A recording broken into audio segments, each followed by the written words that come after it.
The next client is she's a patient that I'm actively seeing right now. She's actually a radiologist, so she's an MD, and she was involved in a motor vehicle accident about 3 years ago, and then had some neck pain, but about a year after the accident, she fell down some stairs, so basically ended up with kind of a second type of a whiplash injury. So she'd had chronic pain for about 3 years, which was progressively worsening. And part of the reason why it was worsening over the last year is she'd taken a job where she had to travel for about an hour commuting train to work. And it was a lot of sitting in the car, and then being a radiologist, she sat in the forward head posture pretty much all day. And she had undergone several types of treatment. She was even seen by a diploma McKenzie therapist that was not able to help her. And she was finally just referred to me, and she was actually referred to me specifically for the MCU because she had heard about it, and she's like, I have nothing else to lose, I want to try this. And she did amazingly well. If you look at her radiograph right here before he changes it, she was only able to tolerate testing initially because she had such limited range of motion in 0 and 25 degrees. She wasn't able to even tolerate the 45-degree plane.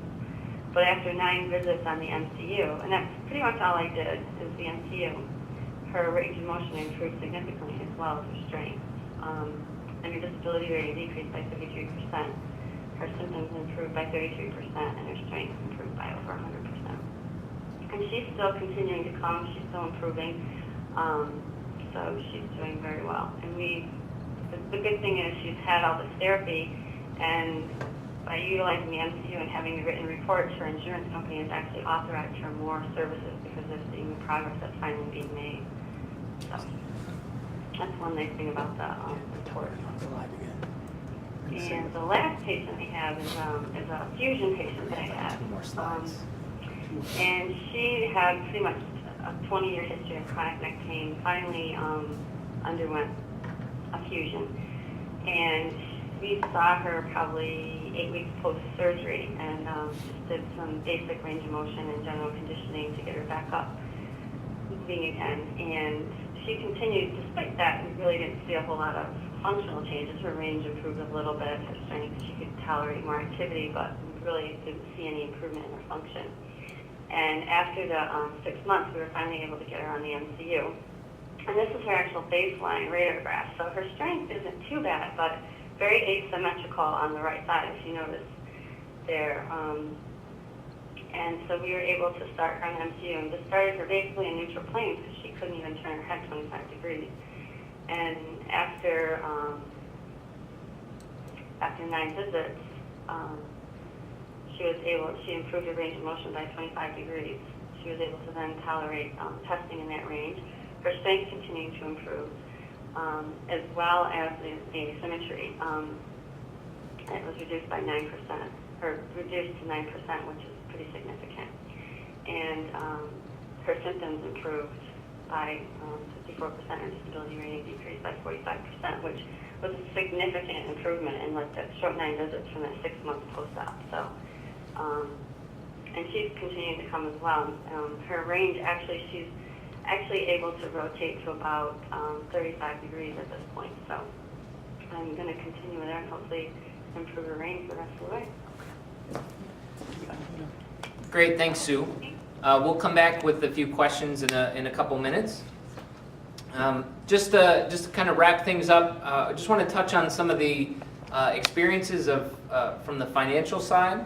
We've taken a look at the clinical side, we look at the research side, we looked at some of the outcomes, and now it's important to see, yeah, it's a great tool, but can we afford the system? So I want to just refer you to, it was a little bit too much of a video to run through the presentation today, but if you see the web link down there at weinbergchiro.com, there's a nice video that plays. Dr. Mark Weinberg is a chiropractor in private practice down in West Palm Beach, Florida. He actually was planning to, it's also on YouTube as well, I'm told. He was actually about ready to close his practice 2 years ago and relocate to Atlanta. At that time, he was looking for ways that he could expand his practice or do something different or make a change.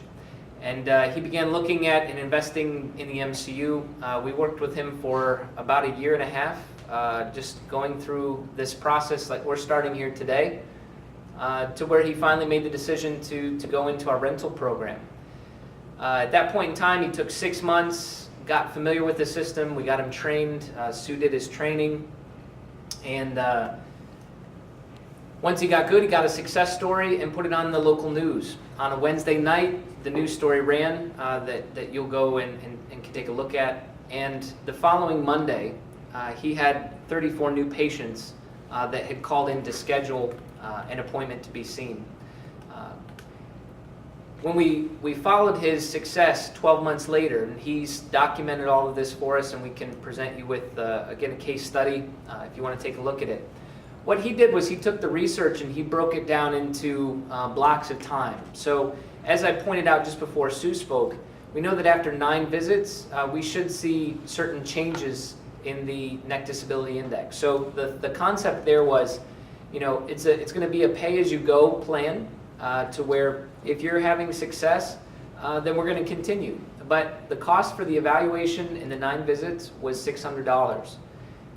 On average, he's seeing his subjects for about 24 to 27 sessions.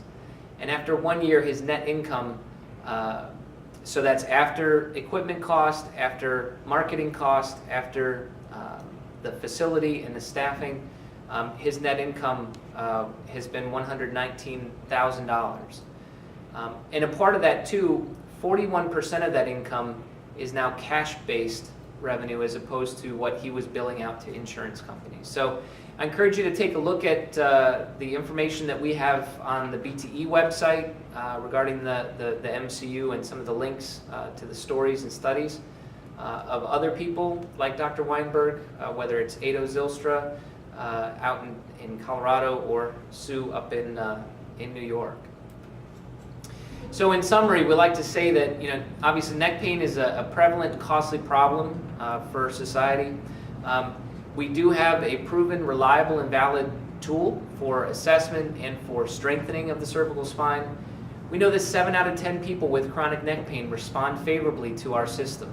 That system that focuses on identifying where the patterns of weakness or muscle inhibition are, as well as where the range of motion limitations are and addressing those. At this point in time, it's been very difficult for us to find in the peer-reviewed published literature any other approach or system that has had the same level of success with the same size of sample that we have. So in summary, we like to say if you've got a weak and painful neck, if you can make it stronger, you can, 7 out of 10 times, you can help make it better.